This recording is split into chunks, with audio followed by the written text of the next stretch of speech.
This first story is called The Dead Zone, the Forest of Dean. I've worked for the Forestry Commission for about 8 years now. I'm based mostly around the Forest of Dean, near the Welsh border.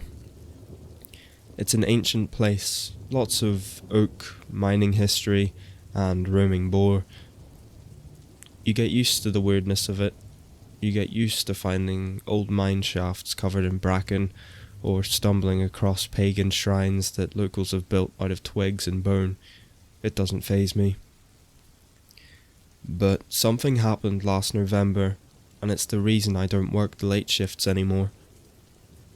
I was out near the speech house area, doing a survey on ash dieback. It's a sad job. You're basically walking through the woods marking trees for death with a can of spray paint. I'd parked my Land Rover at the bottom of the fire track and hiked about 2 miles in.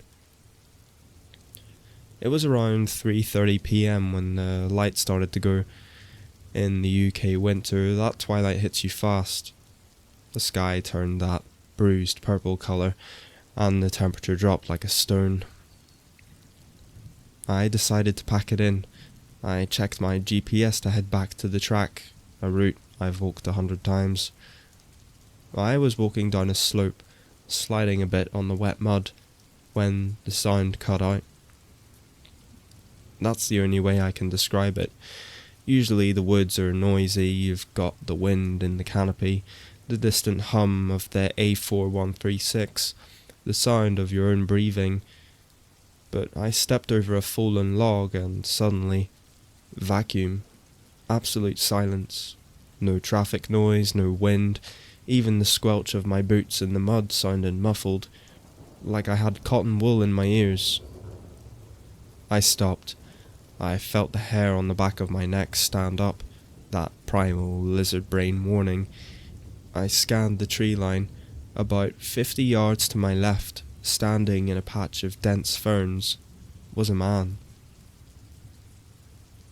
He was facing away from me, and was wearing a bright yellow high-vis jacket, the kind council workers wear, but it was filthy, caked in mud. He was just standing there, staring at a massive oak tree. "Oi," I shouted. "Everything all right?" My voice sounded dead. It didn't echo, it just fell out of my mouth and died on the floor. The man didn't move. He didn't flinch. I assumed maybe he was deaf, or maybe he was in shock. I started walking towards him, shining my torch beam on his back. "Mate, you need a hand?" I got within 10 yards of him. That's when I noticed the proportions were wrong. The high-vis jacket was hanging off him, but his arms were too long. The sleeves of the jacket ended at his wrists, but his hands extended down past his knees. Pale, grey hands with fingers that looked like parsnip roots, and he was tall. Unnaturally tall, maybe 7 foot. I froze. I think my brain was trying to reject what I was seeing. Then, without turning his body, his head snapped back. Not turned, snapped, like an owl. He looked directly at me, over his shoulder. He didn't have a face. Where his face should have been, it was just smooth, grey skin. No eyes, no mouth, just an indentation where a nose might have been. I didn't scream. I couldn't. I just scrambled backward, tripping over a root, and fell hard on my arse. I scrambled up, dropped my spray can, and ran. I ran blindly. I didn't check the GPS, I just tore through the brambles, ripping my trousers, ignoring the stinging nettles whipping my face. I ran until my chest felt like it was going to burst. Suddenly, the sound came back. The roar of a lorry on the main road hit me like a physical slap. I stumbled out onto the fire track, gasping for air, right next to my Land Rover. I fumbled for my keys, locked the doors, and sat there for 20 minutes, shaking so hard I couldn't put the key in the ignition. The next day I had to go back to the depot to explain why I had lost the equipment. I told my supervisor, a grim old bloke named Dave, that I'd dropped it because I saw a poacher. Dave just looked at me. He didn't ask for details, he just poured tea into a styrofoam cup and said, "Was it the bloke in the yellow jacket?" I stared at him. Yeah, it was. Dave nodded, looking down at his tea. "Stay away from the Speech House block in November, lad. The woods remember things there. Sometimes they try to copy us, and they don't always get the shape right." I haven't been back to that sector since. This next story is called The Bothy in the Scottish Highlands. If you're not from the UK, you might not know what a bothy is. It's basically a stone hut in the mountains. No electricity, no running water, no staff. Just 4 walls, a roof, and a sleeping platform. They're left unlocked for hikers to use for free. I was doing the Cape Raft Trail solo. It was a find-yourself trip after a bad breakup. I was 3 days in, hiking through one of the most remote parts of the Highlands. The weather turned bad around 4 p.m. The mist came down, that thick Scottish har that soaks you to the bone. I checked my map and saw a bothy marked about 3 kilometers east. I decided to push for it, rather than pitch my tent in the bog. I got there just as the light died. It was a grim little place, slate roof, granite walls, surrounded by nothing but heather and black rock. I went inside. It was empty, and I was relieved. I unrolled my sleeping bag on the wooden platform, lit a small candle, and made some pasta on my camping stove. By 9 p.m. it was pitch black outside. The wind was hammering the door, making the latch rattle. Clack, clack, clack, clack. I was exhausted, and I drifted off to sleep. I woke up at 2 a.m. The wind had stopped. The silence was absolute, but I was awake because I had heard something. Crunch. Gravel outside the bothy. My heart hammered against my ribs. I was miles away from the nearest road. Who would be walking around at 2 a.m. in the pitch black without a torch? Crunch, crunch, crunch. Footsteps, heavy boots. They were circling the hut. Slow, deliberate steps. I sat up in my sleeping bag, grabbing my hiking pole like a weapon. "Hello?" I called out. "There's someone in here."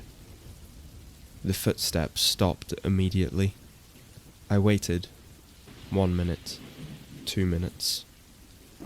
Then a voice came from right outside the heavy wooden door. It was a man's voice, calm, polite, almost bored. "Open the door, please." It wasn't a question.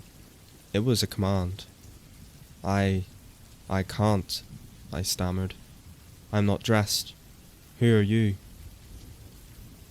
"Open the door, Sarah." My blood ran cold. I hadn't told anyone my name. I hadn't signed the logbook yet. I hadn't seen a soul in 3 days. "How do you know my name?" I whispered. "We met on the ridge," the voice said. "You dropped your glove. Open the door. I have your glove." I looked over at my pack. My gloves were there. Both of them. Stuffed in the side pocket. "I have my gloves," I said, my voice shaking. Go away, or I'm calling the police." A bluff. I had zero signal. There was a long pause. Then, the latch on the door began to lift. I had jammed a heavy stone against the bottom of the door before I went to sleep, a habit my dad taught me. The door bumped against the stone and stopped. "Let me in, Sarah," the voice said. The tone had changed. It wasn't polite anymore. It sounded hungry. "It's cold out here and I've come such a long way." Then came the scratching. Not on the door, on the stone walls, all around me. It sounded like dozens of hands scratching at the granite from the outside. I curled into a ball and put my hands over my ears and squeezed my eyes shut. I stayed like that until dawn. When the grey light finally came through the filthy window, the scratching stopped. I waited another hour before I dared to move. I packed my bag in 10 seconds, and I moved the stone and kicked the door open, a knife in hand. There was no one there, to my relief. But there was also no footprints in the mud. And on the door, on the heavy, weathered oak of the door, about 5 feet up, there were deep gouges, like a bear had clawed at it. But the marks weren't from claws. They were from fingernails, human fingernails, torn and embedded in the wood. And sitting on the doorstep, perfectly folded, was a single leather glove. It wasn't mine. It was old, rotten, and inside it, where the fingers should be, it was filled with wet, black earth. Because of that night, I hiked 20 miles that day, and I didn't stop until I hit a tarmac road. This next story is called The Voices at Cannock Chase. Me and the lads used to go wild camping up on Cannock Chase every summer. We knew it wasn't strictly legal, but if you pitch up late and leave early, no one bothered you. There were 3 of us, me, Tom and Pat. We found a spot deep in the ferns, way off the beaten track near the German war cemetery. If you know the chase, you know it's got a weird vibe. It's beautiful, but it feels watched. We set up the tents, got a small fire going, had a few beers, standard stuff. We were laughing, telling stupid jokes, just having a good time. Around midnight, Pat went for a leak.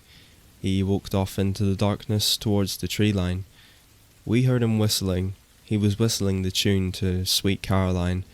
We'd been singing it earlier. Tom and I were poking at the fire, waiting for him to come back. 5 minutes passed, then 10. "Oi, Pat, you falling in?" I shouted. From the darkness, deeper in the woods, we heard a whistle. Sweet Caroline. "Idiot," Tom laughed. "Pat, get back here. The fire's dying." Then, from the opposite direction, behind us, we heard it again. "Oi, Pat, you falling in?" It was my voice. I looked at Tom. He looked at me, his face pale. "Did you just say that again?" he asked. "No," I whispered. "Pat!" Tom called out, his voice crackling. From the trees to our left. "Pat, get back here. The fire's dying." It was Tom's voice, but it was distorted, like it was being played off a warped cassette tape. It had this metallic, grinding undertone. We scrambled up. I grabbed my heavy maglite torch. Tom grabbed a hatchet we used for firewood. "Pat!" I screamed. From 3 different directions the woods screamed back at us. "Pat! Pat! Pat!" It wasn't an echo. It was overlapping voices. My voice, Tom's voice, and then Pat's voice. "Help me. It's got my leg. Help." That came from the right, down near the stream. We didn't think. We just ran towards the sound. We crashed through the bracken, shouting his name. "Pat, we're coming!" We got to the stream. I swept the torch beam across the water.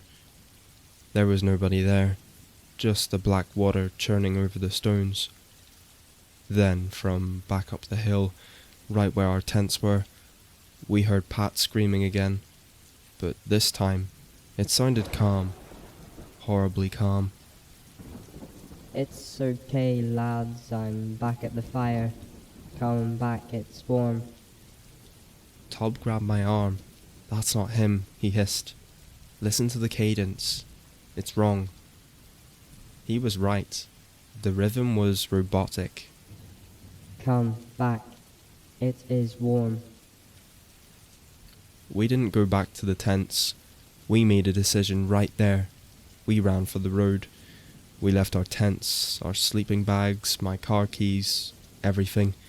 We just bolted towards the main road, using the light pollution from Stafford as a guide. We scrambled up the bank and onto the tarmac of the A road about 20 minutes later. We flagged down a taxi that was passing. The driver must have thought we were on drugs, 2 lads covered in scratches, terrified out of our minds. We went to the police station. We told them our friend was lost in the woods. They sent a car out to the coordinates we gave them, and they found Pat.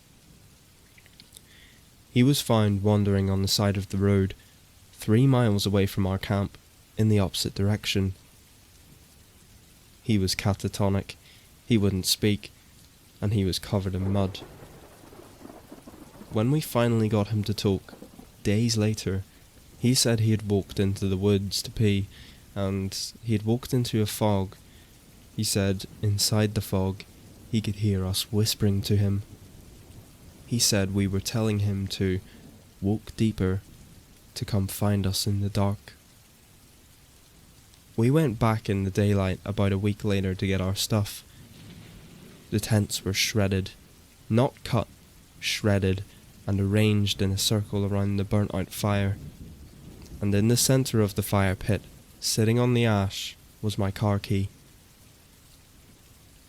We haven't been back to the chase since, and sometimes, when I'm on the phone with Pat, the line crackles. Just for a second, I can hear my own voice echoing back at me again.